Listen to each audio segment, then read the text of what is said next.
მასწავლებელთა და სკოლის დირექტორთა პროფესიული განვითარების პროექტის ფარგლებში ახლად შემუშავებული ტრენინგ მოდულების პრეზენტაცია გაიმართა. ტრენინგ მოდულები ითვალისწინებს შესაბამისი საგნის პედაგოგების ცოდნისა და უნარ-ჩვევების გაღრმავებას მოსწავლეზე ორიენტირებული სასწავლო პროცესის მართვაში.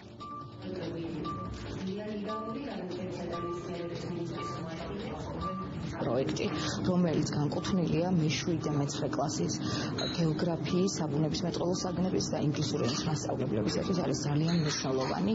საერთაშორისო ექსპერტების მიერ მომზადდა უკვე ტრენინგ მოდულები. დაახლოებით ეს გათვლილია 20,000 მასწავლებელზე და სკოლის ყველა სკოლის დირექტორზე. ანუ ეს არის ძალიან ფართომასშტაბიანი პროექტი და საბოლოო ჯამში 3 წლის განმავლობაში პერიოდულად ჩატარდება ეს გადამზადების კურსები. აქცენტი კეთდება საბუნებისმეტყველო საგნების, ინგლისური ენის და საინფორმაციო ტექნოლოგიების საგნებზე, რადგანაც ეს გახლავთ ჩვენი პრიორიტეტი და ყველა ამ საგნის მასწავლებელს ექნება საშუალება წელს აგვისტოს შუა რიცხვებიდან ჩააბაროს, დარეგისტრირდეს და დაიწყოს მონაწილეობის მიღება ძალიან ინტენსიურ ტრენინგ პროგრამებში.